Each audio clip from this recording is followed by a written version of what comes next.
Guru Tegh Bahadur's 350th Shaheedi Purab. Universal brotherhood shaped his mind.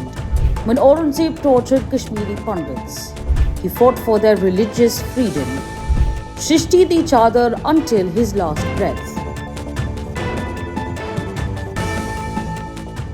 Hello and welcome to another episode of Xplained, brought to you by NewsX. I'm Uday Pratap Singh. Today we are taking a deeper look at the martyrdom of Guru Tegh Bahadur and when a Mughal emperor murdered the 9th Guru of the Sikhs. On 24th November 1675, Guru Tegh Bahadur, the 9th Sikh Guru and one of the most revered spiritual leaders in Indian history, was publicly beheaded at Chandni Chowk in Delhi on the orders of Mughal Emperor Aurangzeb. His execution marked one of the most significant moments in Sikh history and established a foundational principle of religious martyrdom that would shape Sikhism's identity for subsequent centuries. Guru Tegh Bahadur's willingness to sacrifice his own life to defend the religious freedom of others, specifically Hindu Pandits facing forced conversion to Islam, earned him the title of Srisht-Di-Chadar, meaning protector of humanity. Guru Tegh Bahadur was born on the 1st of April 1621 in Amritsar to Guru Har Gobind, the 6th Sikh Guru, and Mata Nanki. His original name was Tyagmal, meaning master of renunciation, reflecting the spiritual values his parents sought to instill. As a young boy, Tegh Bahadur demonstrated exceptional intellectual and martial capabilities, becoming proficient in Gurmukhi, Hindi, Sanskrit, and Indian religious philosophy, while simultaneously mastering archery, swordsmanship, and horsemanship. At merely 13, young Tegh Bahadur displayed the martial courage that would characterize his entire life when he fought in and won the Battle of Kartarpur against the Mughals. He demonstrated fearlessness in this youthful engagement, and this impressed his father so profoundly that Guru Har Gobind Singh bestowed upon him the name Tegh Bahadur, meaning the fearless or the brave with the sword, a name that would prove prophetic of his future destiny. After marrying Mata Gujri in 1632, Tegh Bahadur lived an ostensibly quiet life, though he maintained an armed retinue of bodyguards for protection, a precaution that reflected the dangerous political environment of Mughal India for religious minorities. On 16th April 1664, at the age of 43, Tegh Bahadur was appointed as a 9th Sikh Guru by a congregation led by Diwan Dargamal, a devoted follower who had recognized Tegh Bahadur's spiritual authority. He assumed leadership of the Sikh community following the death of his grandnephew Guru Har Krishna, thereby continuing the apostolic succession of Sikh spiritual leadership. Guru Tegh Bahadur's martyrdom must be understood within the context of widespread religious persecution under Mughal Emperor Aurangzeb, whose reign represented the most aggressive Islamic phase of Mughal rule. Unlike many of his predecessors who had maintained some accommodation with Hindu and other non-Muslim populations, Aurangzeb adopted explicitly intolerant policies designed to promote Islam and suppress alternative religious traditions.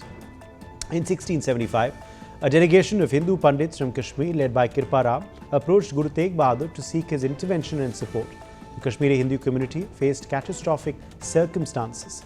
Iftikhar Khan, the Mughal governor of Kashmir, had initiated a systematic campaign of forced conversions to Islam, threatening Hindus with severe penalties including heavy taxation, social humiliation and violence unless they abandoned their faith.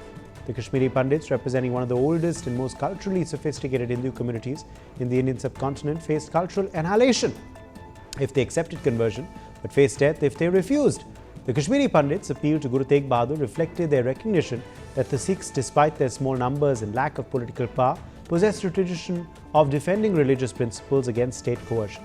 The first Sikh Guru, Guru Nanak, had founded the religion on principles of universal brotherhood, equality and resistance to caste discrimination, as well as religious intolerance.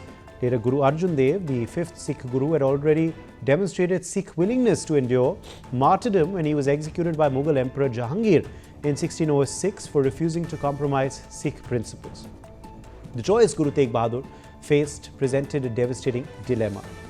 He could ignore the Kashmiri Pandits' plight and preserve his life, his religious community and his ability to lead the Sikhs into the future, or he could intervene on behalf of religious freedom and risk and ultimately face execution.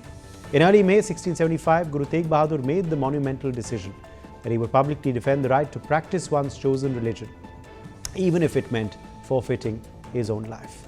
The decision reflected Guru Tegh Bahadur's commitment to Guru Nanak's foundational principle of universal brotherhood that transcends religious boundaries.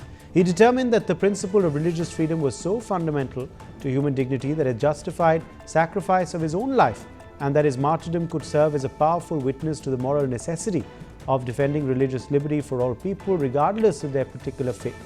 To his followers, this principle became known as Nirbhav, that is fearlessness, and Nirvair, that is absence of enmity, the capacity to oppose injustice without hatred towards the persecutors.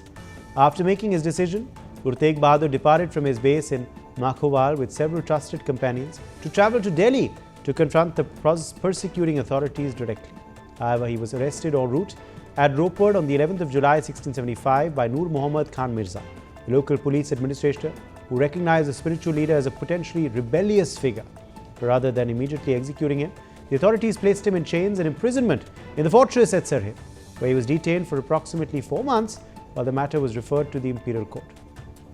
In early November 1675, Guru Tegh Bahadur was transferred to Delhi and brought before Aurangzeb's representatives, who presented him with 2 options: either convert to Islam or else perform a miracle to demonstrate his spiritual power and convince them of his nearness to God. This ultimatum was clearly designed to place him in an impossible position. Refusing both options would leave execution as the only remaining course. Guru Tegh Bahadur categorically rejected both demands, declaring he would rather sacrifice his own life than abandon his faith or his commitment to defend religious freedom. His refusal precipitated a campaign of psychological and physical terrorism designed to break his resolve. On 11th November 1675, 3 of Guru Tegh Bahadur's closest companions and fellow prisoners, Bhai Mati Das, Bhai Sati Das and Bhai Dayal Das, were subjected to horrific executions deliberately staged before the Guru's eyes to terrorize and coerce him into submission. Bhai Mati Das was literally sawn in 2, a particularly grotesque form of execution designed to inflict maximum suffering and psychological horror on witnesses. Bhai Dayal Das was placed into a cauldron of boiling water and cooked alive. Bhai Sati Das was wrapped in cotton wool, saturated with oil, then set on fire and burned alive. These executions represented some of the most brutal methods of torture and death available to Mughal executioners, designed to demonstrate the absolute power of the state and to demoralize anyone contemplating resistance to imperial will. Despite witnessing the agonizing deaths of his beloved companions, Guru Tegh Bahadur remained unshaken in his commitment to his principles. The barbarity of the executions designed to break his will instead demonstrated the depths of his conviction and the righteousness of his cause. His steadfastness under torture became a model of spiritual fortitude that would inspire Sikhism for centuries. Having failed to intimidate the Guru into apostasy through torture and the deaths of his companions, Aurangzeb issued the imperial warrant for Guru Tegh Bahadur's execution. On 24th November 1675, Guru Tegh Bahadur was brought to Chandni Chowk, a prominent market square and public gathering place near the Red Fort, at the heart of the Mughal capital. The location was deliberately selected as the most visible and prominent public space in Delhi, ensuring the execution would occur before the largest possible audience and would make the maximum political statement about the costs of resisting imperial Islamic policy. At approximately midday, in front of the gathered crowds, Guru Tegh Bahadur was publicly beheaded by decapitation. Contemporary accounts emphasize that he faced his execution with complete composure, demonstrating neither fear nor resistance, but rather an almost serene acceptance of his martyrdom as the fulfillment of his spiritual mission. His body was subsequently cremated by loyal Sikhs at the location now marked by Gurdwara Rakabganj Sahib in Delhi. The spot of his execution is commemorated by Gurdwara Seesganj Sahib, establishing sacred Sikh shrines at both the location of martyrdom and cremation. Guru Tegh Bahadur's execution proved to be a watershed moment for the development of Sikhism as a religious tradition. Unlike many previous Sikh martyrs, Guru Tegh Bahadur's martyrdom occurred explicitly in defense of religious freedom and human rights for all people, not merely for Sikhs alone. His willingness to die so that others might practice their chosen religion established a foundational principle in Sikh ethics: that justice and human dignity transcend communal boundaries, that individuals possess moral obligations to defend the rights of all people, regardless of religious affiliation. The martyrdom also profoundly influenced Guru Tegh Bahadur's son and successor Guru Gobind Singh, the 10th and final Sikh Guru. Guru Gobind Singh inherited his father's commitment to religious freedom and resistance to oppression. His leadership transformed Sikhism from a primarily spiritual movement into a more militarized religious community, prepared to defend itself and others through armed means if necessary. The tradition of Sikh martyrdom that Guru Tegh Bahadur established became central to Sikh identity and to the community's subsequent history of resistance against Mughal, Afghan and later British imperial pressures. 24th November is commemorated annually throughout India and by Sikh communities worldwide as Shaheedi Diwas, Martyrdom Day, honouring Guru Tegh Bahadur's sacrifice. His legacy transcends religious boundaries. He is venerated not only by Sikhs but also by Hindus for whom his martyrdom represents a profound act of inter-religious solidarity.